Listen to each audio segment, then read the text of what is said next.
Et bonjour à tous, bienvenue sur, cette session dédiée au design et l'UI et UX, pour les applications Teams.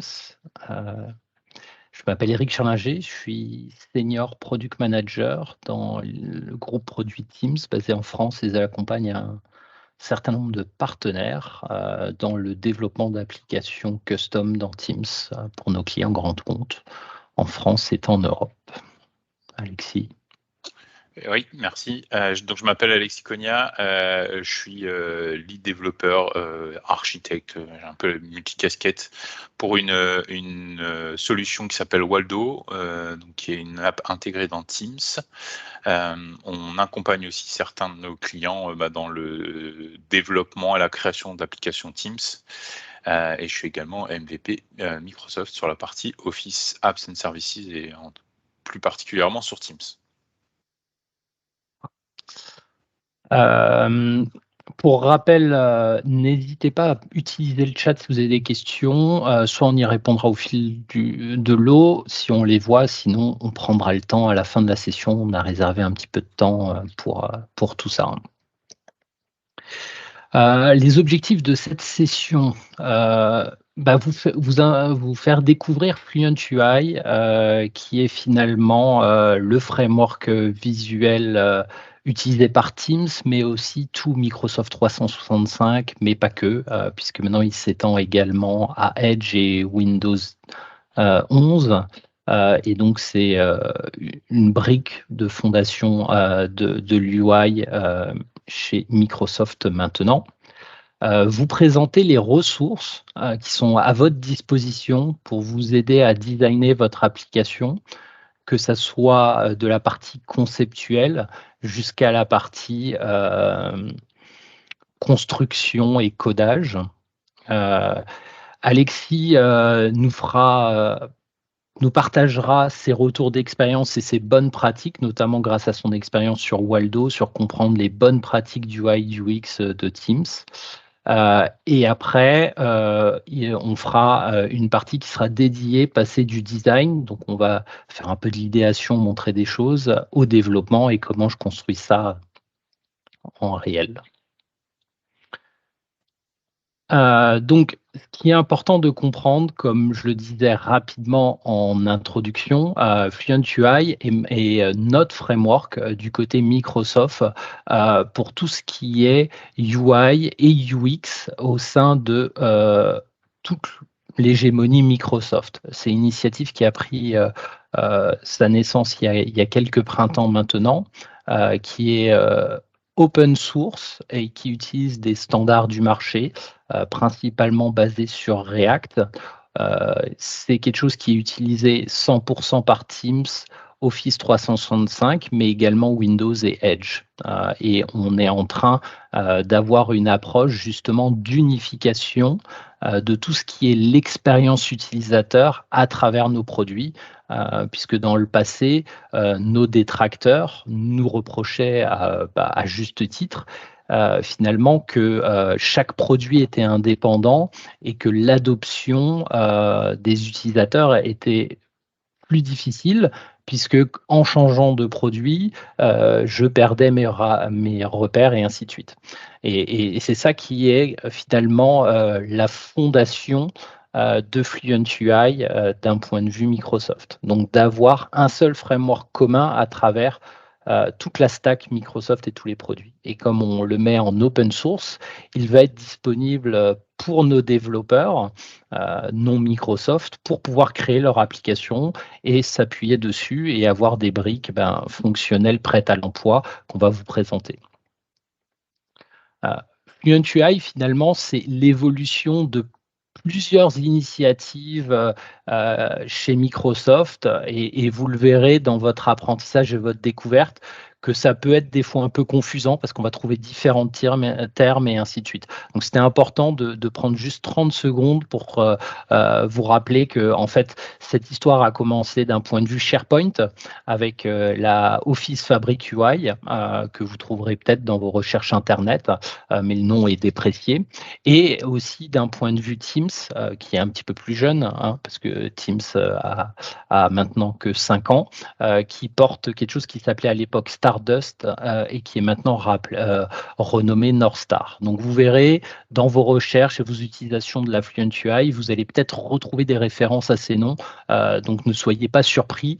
Le travail est en cours de consolider et d'avoir qu'un seul et unique framework. Mais comme vous le savez, une grande entreprise, il y a plusieurs groupes qui doivent travailler ensemble et cette consolidation peut prendre un temps un peu plus long. Alors, finalement, ce framework, il est coupé en 3 parties. La première partie, c'est le design. Vous l'avez peut-être remarqué, l'approche de Microsoft, ces 4 dernières années a complètement changé sur les produits, le go-to-market, la communication et la façon dont on construit. On est beaucoup plus orienté design. Aujourd'hui, au sein du groupe Produit Teams, par exemple, il n'y a plus de features qui sortent sans avoir des mock-ups haute fidélité qui vont être présentés à notre leadership, mais aussi à un certain nombre de clients bêta-testeurs pour valider les préceptes. Et donc ça, c'est quelque chose qui est fondamental et qui fait partie justement, à juste titre, de la Fluent UI. Donc quand on parle Fluent UI, on va avoir accès à des outils, des toolkits et des outils de design qui vont nous permettre de prototyper les idées qu'on va avoir et on vous les présentera dans quelques instants. Bien évidemment, on va avoir des outils pour coder. On va avoir différents types de librairies qu'on vous présentera et on va avoir une approche forcément cross-platform d'un point de vue général pour la Fluent UI, mais on verra dans quelques instants que pour Teams, on triche un petit peu, on vous expliquera pourquoi. Du coup, le fait d'avoir qu'un seul framework va simplifier finalement l'expérience de codage, de développement et l'uniformité.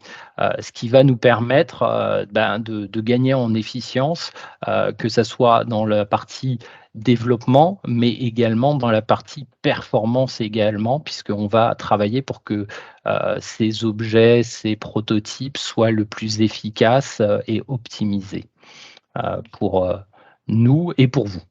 Puisque, attention, il n'y a pas de surprise, dans ce cas-là, on utilise exactement les mêmes composants qui sont à disposition. C'est-à-dire que Teams et l'application que par exemple, Alexis développe avec Waldo, on utilise les mêmes librairies, les mêmes composants. Donc on est tous logés à la même enseigne et ça, c'est aussi quelque chose de très important à noter.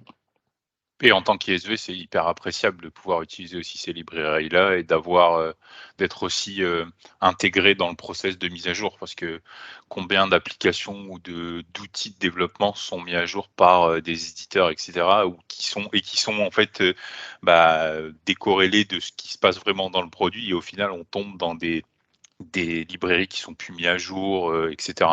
Et ça, c'est vraiment appréciable d'avoir des updates très régulières et de le voir évoluer avec le produit. C'est clair.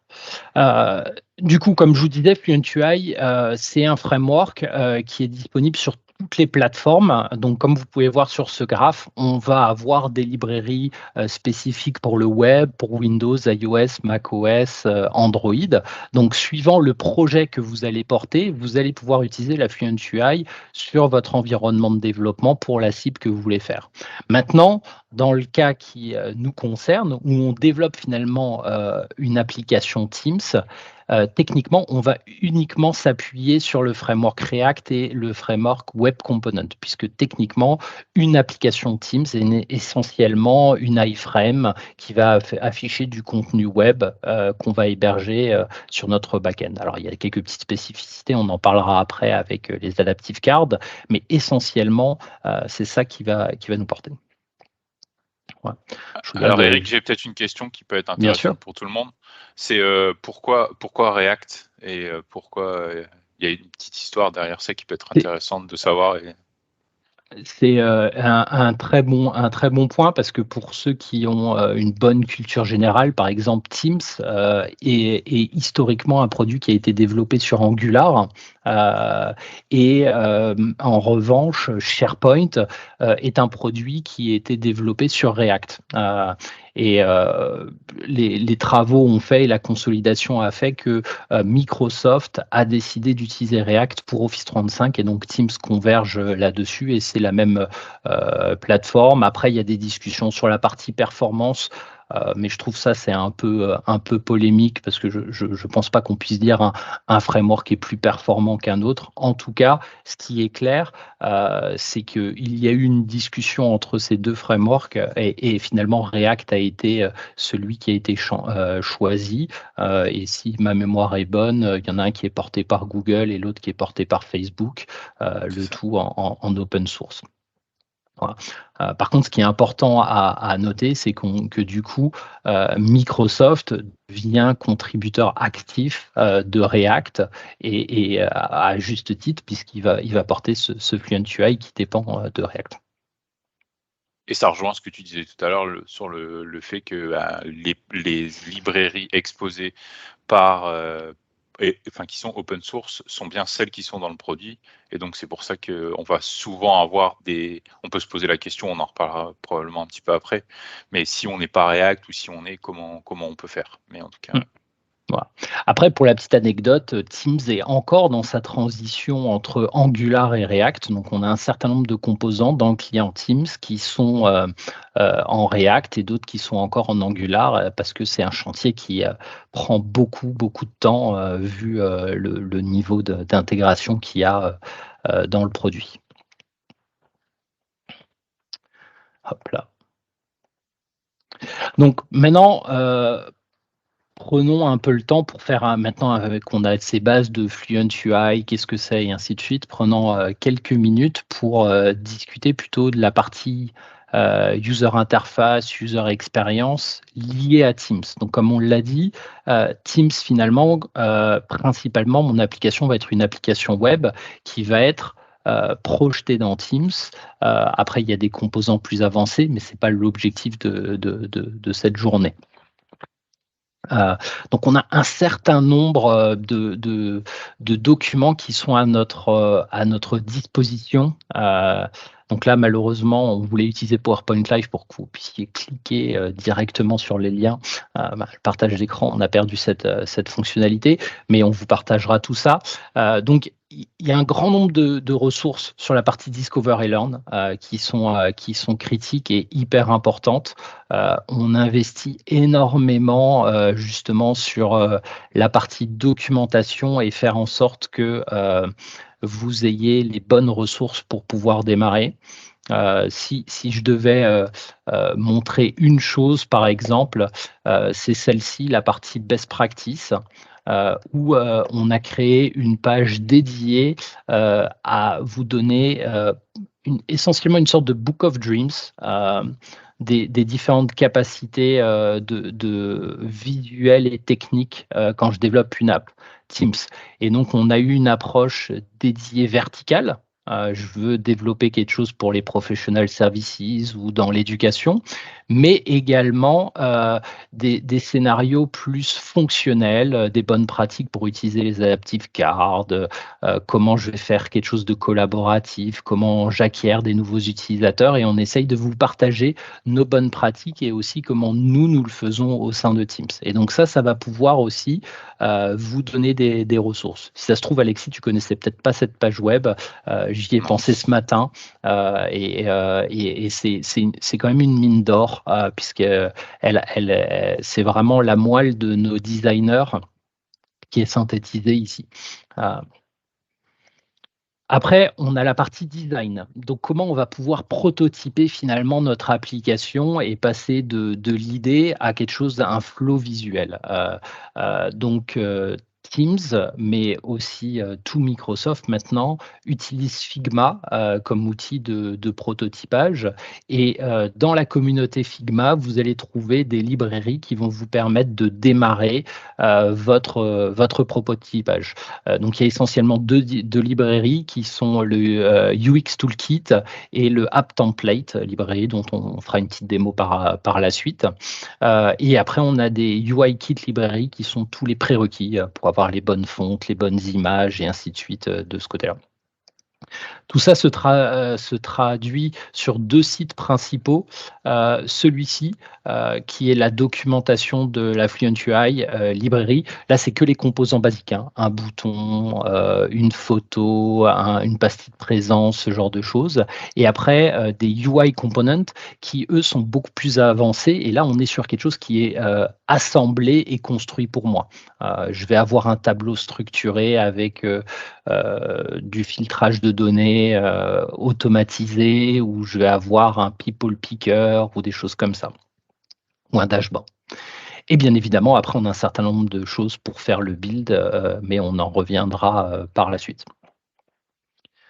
Donc, comme j'en parlais rapidement, on a deux kits sur Figma. Le premier qui est le UI Kit, qui est en version 3 actuellement. Et je vous invite à garder l'œil sur la partie versionning, parce que la façon dont Figma fonctionne, qui peut être un peu frustrante, c'est qu'on va cloner cet espace de cette librairie et on ne va pas forcément être notifié sur les nouvelles versions. Donc il y a toujours un petit peu de veille à faire de ce côté-là. Et ce kit va être finalement votre base de démarrage pour vous aider à concevoir votre application. Et on part de zéro, je vous le montrerai dans quelques instants. Et après, on a un deuxième kit qui s'appelle Microsoft Teams App Template. Alors le nom peut être confusant parce que si on est dans le monde Teams, on sait qu'il y a des app templates qui sont des exemples sur GitHub pour aider les développeurs à démarrer, mais ça n'a rien à voir. Ces app templates sont plutôt des prototypes avancés qu'on va pouvoir utiliser dans Teams. Je vous ai mis deux screenshots pour vous donner un exemple. Par exemple, on a un composant de type dashboard clé en main qui vous permet de créer l'UI que vous voyez en haut à droite avec des cards que vous allez pouvoir fournir avec le contenu que vous voulez, différentes tailles et ainsi de suite, et un filtre automatique et ainsi de suite. Donc tout ça est construit d'un point de vue prototype visuel, mais pas que. C'est aussi du code React que vous allez pouvoir utiliser dans votre build et Alexis nous fera une petite démo après. Un autre exemple, une vue Kanban. Souvent, c'est quelque chose qui va peut-être être intéressant dans le projet et donc on va retrouver finalement cette vue Kanban qu'on va pouvoir utiliser, qui est finalement la même qui est utilisée par Task by Planner ou anciennement Planner de ce côté-là. Et donc on est à la même enseigne que des développeurs chez Microsoft. Je voulais aussi vous présenter la partie Adaptive Card, qui est un outil quand même super important. L'Adaptive Card, c'est un standard JSON qui vous permet, vous, en tant que développeur, de créer une structure de données et de l'afficher sur n'importe quel type de client en gardant une constance de ce côté-là. Et ça permet également de créer de l'interactivité. Donc, dès que vous allez commencer à développer principalement un bot, une messaging extension, une notification, quelque chose de proactif, l'outil Adaptive Card va être indispensable parce qu'il va vous permettre de, un, structurer votre donnée, mais deux, également de créer une interactivité avec cette donnée en pouvant rajouter des boutons et des composants qui vont faire que l'utilisateur va plus facilement se reconnaître avec le contenu et embarquer sur ce composant. Donc ça, c'est quand même assez intéressant et ça vaut le coup d'investir. D'ailleurs, si vous vous rappelez la page dont je montrais les bonnes pratiques et que vous regardez un petit peu, dès qu'on parle de bots, d'un point de vue Teams, on évite le chatbot et on est plutôt sur du bot interactif avec de la carte adaptative et des messages proactifs pour justement être sur quelque chose qui va apporter de la valeur et solliciter l'utilisateur plutôt que se dire je vais devoir former mon utilisateur à écrire à un bot pour qu'il fasse quelque chose. C'est plutôt le précepte qu'on a et donc l'Adaptive Card est un outil. L'Adaptive Card aussi peut être utilisé non seulement pour ça, mais aussi pour créer des tabs. Donc si je n'ai pas envie finalement d'avoir un back-end web et gérer tous ces composants React et ainsi de suite, j'ai la possibilité d'utiliser les composants Adaptive Card pour créer l'UI. Et là, vous avez un exemple, et par exemple Workday, aujourd'hui l'application Workday dans Teams, utilise uniquement des Adaptive Cards pour faire le rendering de son app. Et donc techniquement, ce n'est que de la structure JSON qui est échangée. Et donc, on a une application qui est essentiellement uniquement de l'API qui va renvoyer du JSON et c'est Teams qui va le traduire en quelque chose de visuel pour l'utilisateur. Donc, c'est quand même assez intéressant aussi. Alors bien évidemment, ça vient avec des limitations. On ne va pas avoir forcément tous les composants et la même liberté qu'on aurait sur une app web avec le framework React dont on parlait il y a quelques instants. Et il était aussi impensable de ne pas parler des Universal Actions, qui est l'évolution des cartes adaptatives. Donc, essentiellement, les cartes adaptatives étaient vraiment dans une relation one-one. J'envoyais une carte adaptative sur un canal, Outlook, Teams, Windows, ma page web. L'année dernière, on a introduit un autre modèle qui était justement d'avoir quelque chose d'unifié à travers le bot framework. Et donc, on va pouvoir maintenant créer des cartes qui vont être utilisables en même temps sur toutes les plateformes et également synchronisées. Donc d'un point de vue expérience utilisateur, ça peut être très intéressant. Si vous peut-être utilisez Approval dans Teams, Approval envoie une carte dans Teams, mais envoie aussi une carte dans Outlook et les deux sont synchronisés. Donc si j'approuve le workflow dans Teams, c'est synchronisé dans Outlook et vice-versa. Et donc du coup, je vais toucher l'utilisateur où il est plutôt que de lui imposer un endroit où il va devoir travailler avec moi. Je vous ai rajouté également la session Deep Dive justement pour utiliser ces Universal Actions dans Teams et Outlook qui sont deux espaces où nos utilisateurs vont évoluer. Voilà. Du coup, je vous propose de passer sur une rapide démonstration. Donc, la première partie était le UI Kit. Qui est dans Figma.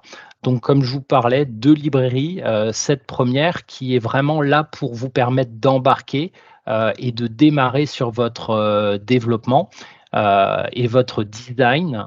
Donc, on va vous donner tous les préceptes de layout, d'avatar, d'icônes, de type de données et de typographie, de couleurs, de formatage d'élévation et de vous expliquer comment utiliser ça pour faire du copier-coller et créer. Et après, on va vous donner les différentes bases de construction de vos mock-ups avec la structure de l'app et après les différents espaces où vous allez pouvoir afficher votre application. Votre application peut être personnelle, peut être une table dans un channel, peut être une messaging extension, un bot ou une application dans un meeting. C'est les différents Chrome que vous allez avoir accès. Et après, on va vous donner accès à tous les petits composants qui vont vous permettre de construire votre app. Donc, vous voulez mettre une checkbox, vous avez toutes les versions de cette checkbox disponibles. Et donc, on va pouvoir faire du copier-coller de tout ça. Voilà. Je ne vais pas rentrer plus dans le détail. L'idée, c'est d'aller l'explorer et de commencer à l'utiliser. Et pour aller plus vite, on a cette fameuse librairie App Template qui est quelque chose de beaucoup plus structuré, où là, on va arriver sur quelque chose de préconstruit. Donc j'ai besoin d'avoir un dashboard dans Teams, et donc je vais pouvoir utiliser ce composant visuel que je vais copier-coller et faire mon design visuel avec. Mais après, Alexis vous montrera comment l'utiliser aussi avec la librairie React et en très peu de code, avoir la même expérience. Et donc, je vais pouvoir créer des mock-ups visuels assez avancés qui vont me permettre de faire une démonstration de ce côté-là. Et donc, je vais avoir accès à un dashboard, une media library, des listes, des feeds de données, des formulaires, le taskboard avec le Kanban dont je vous parlais il y a quelques instants, des wizards, des cartes de type calendrier pour communiquer avec les utilisateurs sur de la disponibilité et ainsi de suite. Enfin voilà, tout ça. L'objectif étant de vous permettre de créer un mock-up visuel avancé où vous allez pouvoir décrire finalement l'histoire de vos personas et le montrer. C'est quelque chose qu'on fait nous systématiquement pour permettre à notre client de se projeter sur le résultat. Donc là, on est sur un exemple où on va avoir une application qui va notifier les utilisateurs sur un rappel produit, et donc l'utilisateur va pouvoir dire bon, je me l'assigne, et donc la carte va se mettre à jour, qui est une des fonctionnalités de la plateforme. Voilà. Du coup, je vais te passer la main, Alexis, parce que sinon, je pense que je pourrais parler toute la journée. Tu veux que je reprenne la main peut-être sur le slide? Ouais, comme prends le contrôle de mon écran, comme tu veux. Bah, je l'ai ouvert, je vais le prendre directement, ce sera plus simple.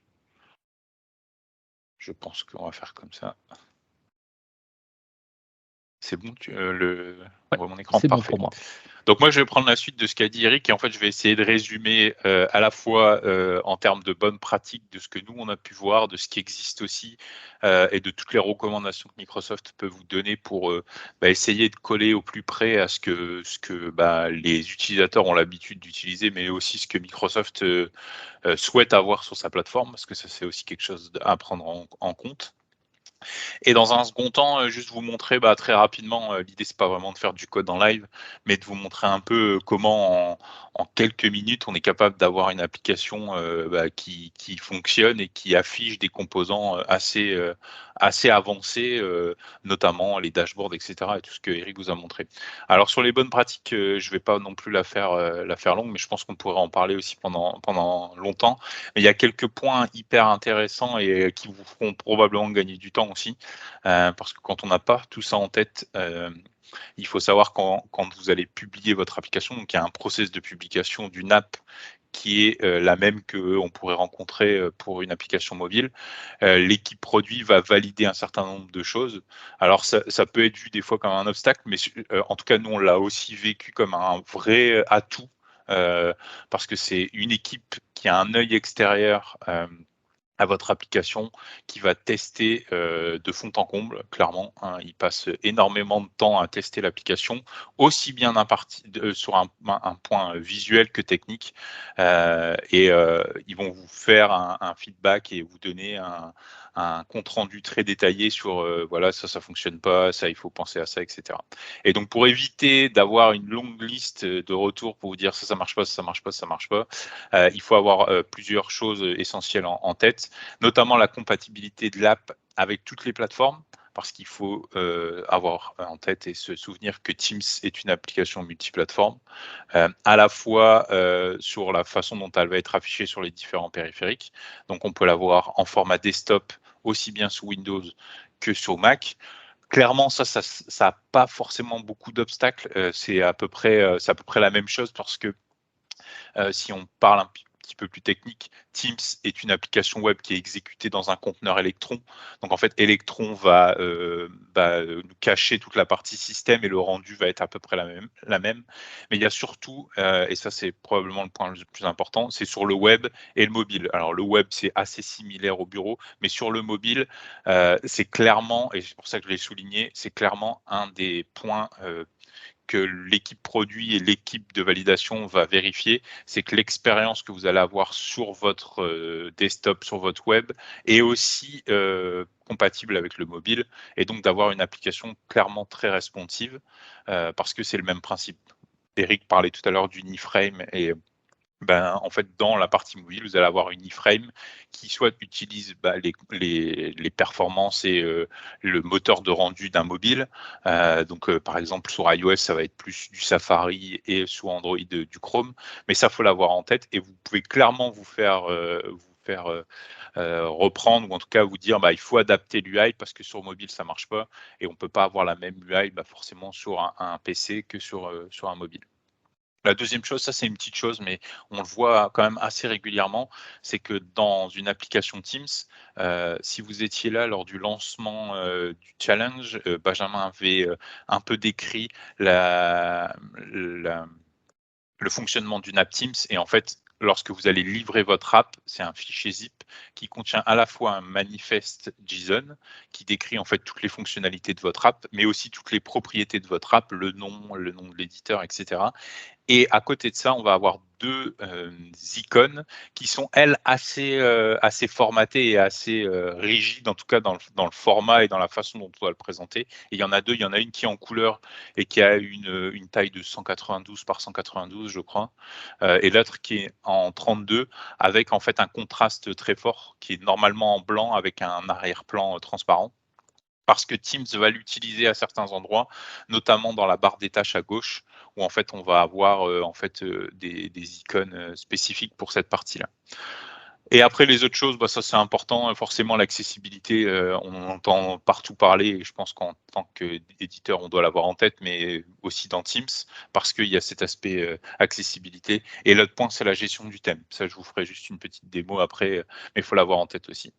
Et je vous ai mis tout en bas deux petits liens. Le premier, c'est les guidelines de design, aussi en fonction des fonctionnalités que vous avez utilisées. Eric vous a parlé tout à l'heure des adaptive cards. Clairement, pour les bots, en effet, c'est quelque chose qu'on utilise énormément pour éviter de dire bonjour, je m'appelle le bot Toto, est-ce que ça va? Vous n'allez pas répondre oui, comment vous vous appelez, et ça, et éviter les scénarios ping-pong où en fait on va poser clairement pour une interaction avec un bot, c'est vraiment pas efficace et c'est vraiment pas agréable pour l'utilisateur. Et donc dans ce cas, on va utiliser des fonctionnalités comme les adaptive cards, où en fait on va présenter toutes les questions dont on a besoin. Comme c'est très interactif, l'utilisateur va pouvoir changer, faire des choix, etc. Eric, je sais plus si tu en as parlé, mais il y a aussi cet aspect mise à jour en temps réel, où en fait on va l'avoir on va pouvoir revenir sur la carte pour remettre à jour, etc. Donc ça, pour les bots, c'est hyper important, et c'est décrit dans cette partie-là. Et le deuxième lien, c'est en fait toutes les bonnes pratiques de l'équipe de validation qui va vous dire, voilà, en termes de design, il faut éviter de prendre mon app et de la mettre directement dans Teams. Il va falloir l'adapter. Si par exemple vous avez plusieurs niveaux de navigation, et ça c'est quelque chose qui revient régulièrement, la navigation, quand vous avez plusieurs niveaux de navigation dans votre app, on va essayer de désactiver certaines choses, ou de cacher certaines choses, ou d'optimiser certaines choses, parce qu'il ne faut pas oublier que comme l'app est intégrée dans Teams, Teams possède lui aussi un niveau de navigation à la fois sur la gauche avec le changement d'app, de contexte, et les tabs. En fait, si vous vous retrouvez encore avec des sous-niveaux de navigation, on peut vite tomber dans un cauchemar et se retrouver plus savoir où on est en fait. Donc ça fait partie des choses qu'on voit souvent, et que l'équipe produit va systématiquement vous dire le niveau de navigation il est pas bon, ou quand je clique sur ce lien là, je m'en vais dans un autre contexte que Teams. Le but aussi c'est d'essayer de rester au maximum dans cet environnement. Donc voilà, celui-là, c'est vraiment quand vous allez publier votre app, je vous invite clairement à passer énormément de temps sur cette partie-là et vérifier que vous checkez tous les points et que tous les points sont au vert, pour éviter des allers-retours, parce que forcément, ils n'ont pas qu'une app à tester. Donc, parfois, ça peut prendre un peu de temps, et c'est important de pouvoir gagner du temps là-dessus. Et donc, si on veut passer à la partie développement, il y a plusieurs choses. Alors ça, c'est une petite parenthèse, mais je pense que c'est important de le mettre, c'était important de vous le préciser aussi.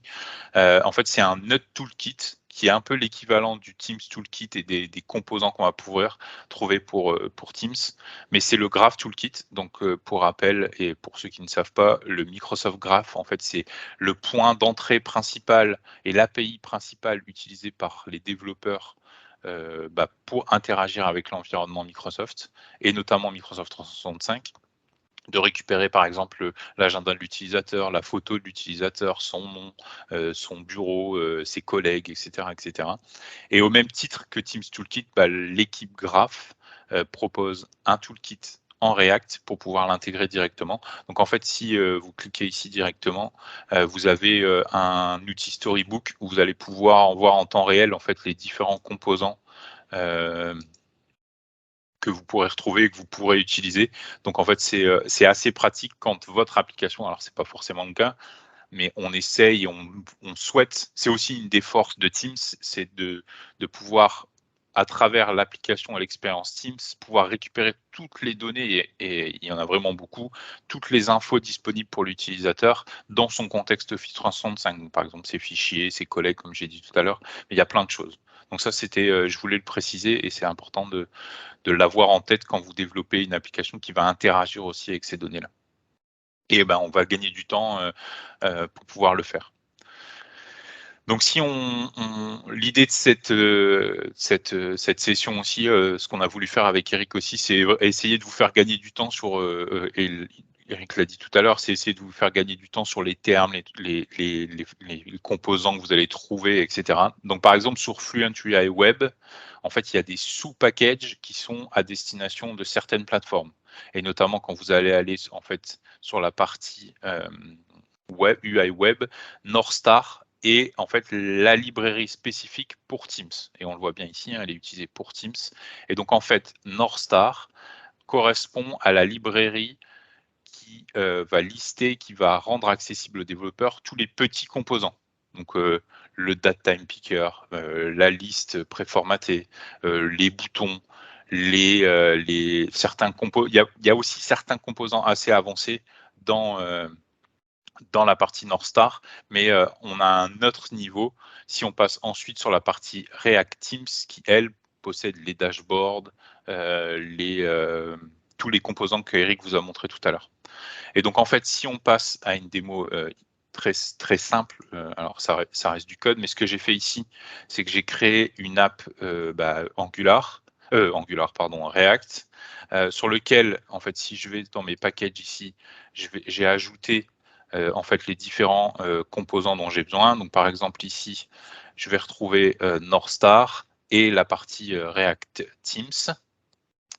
Et je les ai installés, et sous différents tabs, j'ai essayé de créer en fait des composants, par exemple ici Northstar. Donc en fait, si je vais dans mon code HTML, donc qui est du JSX pour la partie React, j'ai juste ajouté un bouton qui est un bouton de la librairie qui contient un certain nombre de propriétés particulières.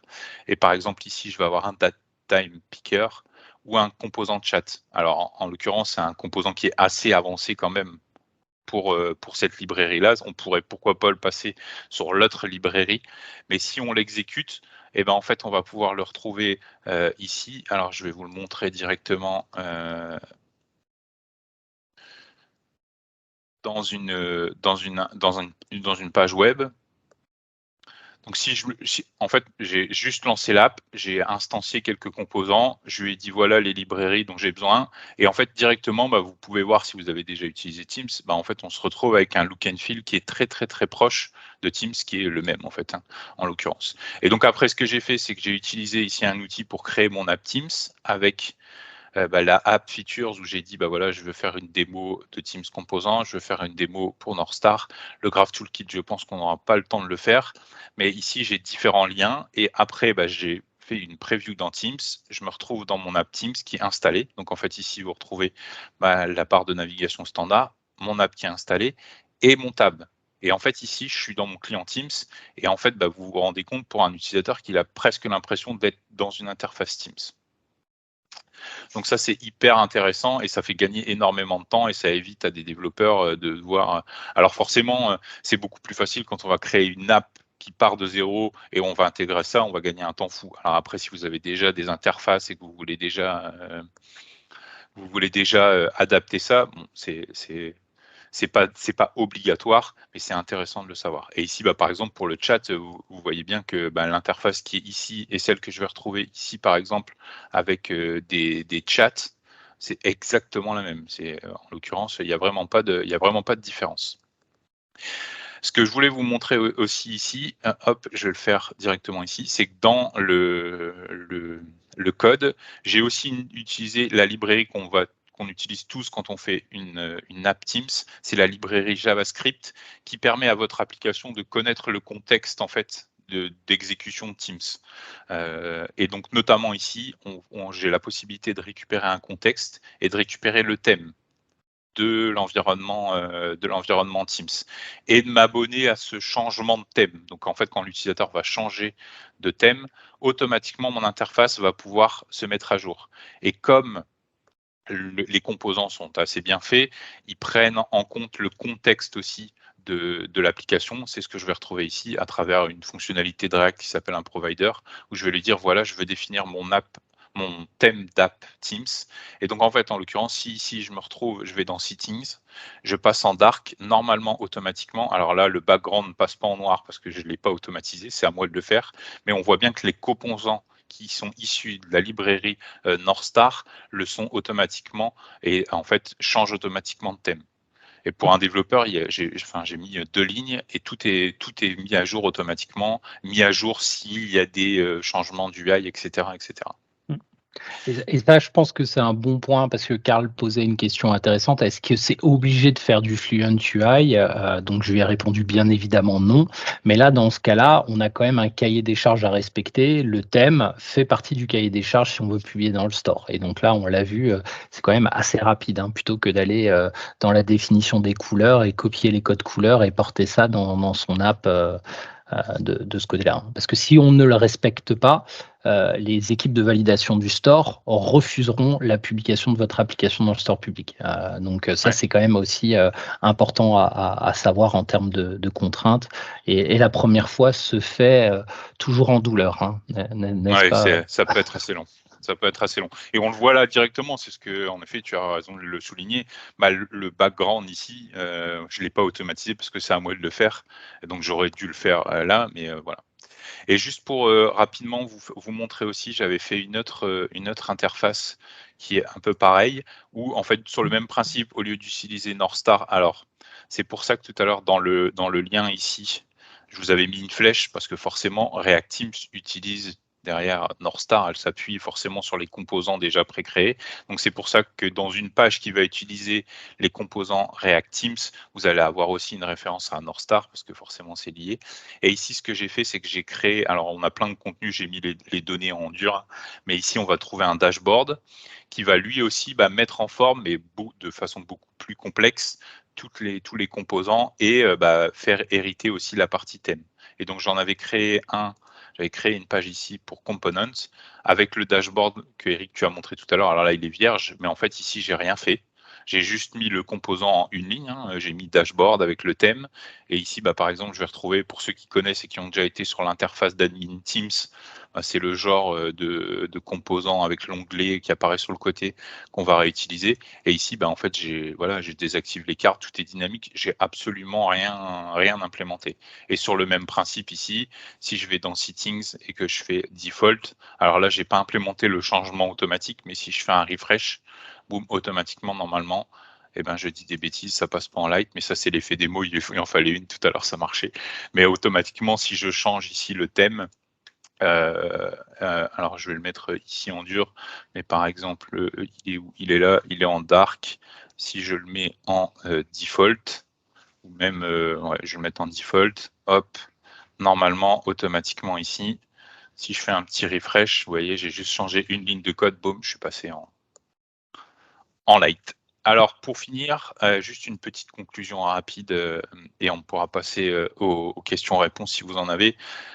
Eric vous a montré comment on pouvait prototyper l'app, vraiment essayer d'imaginer comment ça peut fonctionner.